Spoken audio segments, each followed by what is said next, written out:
제가 생각했던 거랑 전혀 다른 결과가 나와서 좀 많이 고민이 됩니다. 정적인 공간에서 오랫동안 쓸 수 있는 TWS, 이게 나오기를 상당히 바랬던 입장에서는 상당히 마음에 드는 제품이에요. 하지만 이제 외부 환경에서 내가 이 제품을 쓰기에는 조금 부담스러울 수 있겠다 이런 생각도 들고요. 전 부분에 있어서는 조금 아쉽기 때문에 음질에 있어서는 좀 기대 이하긴 하지만 착용감이 워낙 좋고 노이즈 캔슬링이 되기 때문에 그 부분을 좀 상쇄하는 측면이 있는 것 같습니다.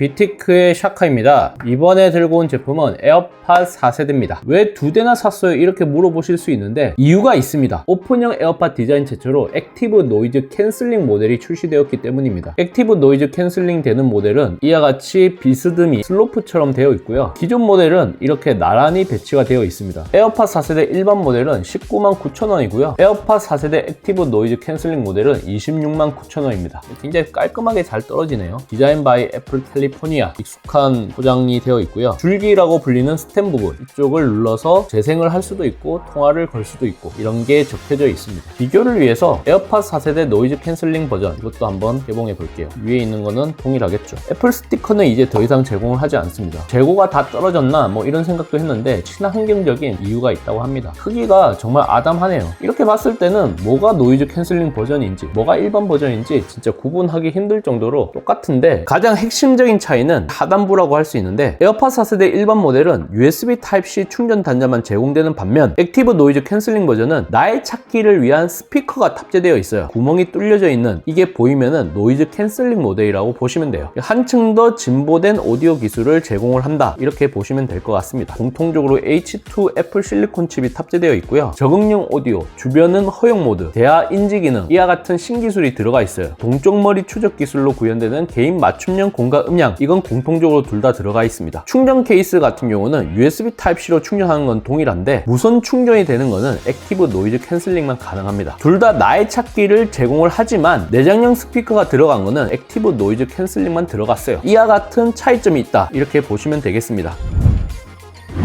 먼저 블루투스 기능이 켜져 있는지 확인을 해주세요. 이 상태에서 커버를 열어줍니다. 연결, 이걸 눌러주시면 연결이 되는 거죠. 개인 맞춤형 공간 음량, 본인의 귀에 맞게 공간 음량을 개인 맞춤화를 할 수 있는 그런 기능입니다. 개인 맞춤형 음량, 사용자 주변의 환경에 맞춰서 미디어의 음량을 자동으로 조절합니다. 음성 비서 기능인 시리를 또 사용을 할 수가 있어요. 유닛의 배터리와 케이스의 배터리 두 가지가 모두 확인이 되고요. 당연히 케이스 안에 이어버드가 있기 때문에 충전 중이다, 이렇게 표시가 됩니다. 케이스 같은 경우는 이 퍼센테이지가 조금씩 줄어들게 되겠죠. 마이크, 머리 제스처, 최적화된 배터리 충전, 이런 다양한 기능들을 제공을 합니다. 디자인을 한번 비교를 해볼까 합니다. 디자인적으로는 차이가 없습니다. 같이 혼용해서 쓰게 되면 충분히 헷갈릴 수도 있겠다. 하단에 있는 스피커, 홀을 통해서 차이를 확인할 수 있는데 외관적으로 봤을 때는 차이를 확인하기가 힘들다.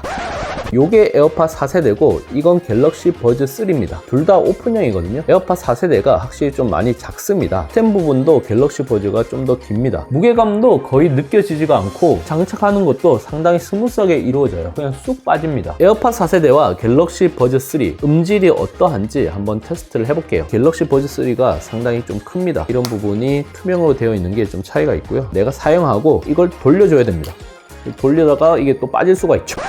에어팟 4세대는 그런 게 없습니다. 그냥 바로 꽂으면 쑥 들어갑니다. 이런 점에서는 확실히 좀 매력이 있는 제품이고, 음질의 밸런스? 이런 측면에서는 갤럭시 버즈 3가 나은 것 같아요. 효과음이나 이런 게 좀 더 강하게 표시가 되고요. 살짝 가장되어 있다는 그런 느낌이 들 수도 있어요. 다른 이어폰과 비교해서는 좀 이질적인 느낌이 들기 때문에 호불호가 좀 갈릴 것 같습니다. 좀 답답하고 흐리멍텅한 느낌이 강하다, 이렇게 생각될 수도 있을 것 같아요. 디테일이 좀 떨어진다, 이런 생각이 좀 들기도 합니다. 좋은 점은 귀에 부담이 거의 없습니다. 저 같은 경우는 상당히 좀 피부도 민감하고 귓구멍 구조가 좀 특이하기 때문에 이어폰을 사용하면 상당히 많이 피로도를 느낍니다. 한 10분, 20분 이 정도만 사용하면 귀에서 빼고 싶어요. 근데 이 에어팟 4세대는 그런 부분이 지금까지 느껴지지 않고 있어요. 일단은 사용을 하게 만든다는 부분에 있어서는 저는 상당히 좋다고 생각이 되고요. ANC 기능에 대해서 니즈가 있는 분들은 액티브 노이즈 캔슬링 이 버전을 쓰는 게 상당히 좋을 것 같습니다. 커널형 이어폰만큼은 아니지만 그래도 외부 소음을 차단해 든다는 것은 상당한 메리트고 차별화 포인트라고 생각이 돼요. 음질에 있어서는 기대 이하지만 착용감에 있어서는 기대 이상이었다. 이렇게 요약이 가능하지 않을까 싶습니다. 제가 생각했던 거랑 전혀 다른 결과가 나와서 좀 많이 고민이 됩니다. 정적인 공간에서 오랫동안 쓸 수 있는 TWS, 이게 나오기를 상당히 바랬던 입장에서는 마음에 드는 제품이에요. 하지만 이제 외부 환경에서 내가 이 제품을 쓰기에는 조금 부담스러울 수 있겠다 이런 생각도 들고요. 전 부분에 있어서는 조금 아쉽기 때문에 음질에 있어서는 좀 기대 이하긴 하지만 착용감이 워낙 좋고 노이즈 캔슬링이 되기 때문에 그 부분을 좀 상쇄하는 측면이 있는 것 같습니다. 갤럭시 버즈 3가 음질적으로는 좀 더 좋은 것 같긴 한데 아무래도 QC나 설계적인 이슈 이런 부분에 있어서 치명적인 단점이 있다 보니까 에어팟 4세대와 비교를 할 수는 없을 것 같습니다. 만약 그런 부분 없이 출시가 됐다면 충분히 좋은 승부가 될 수 있었는데 좀 많이 아쉽네요.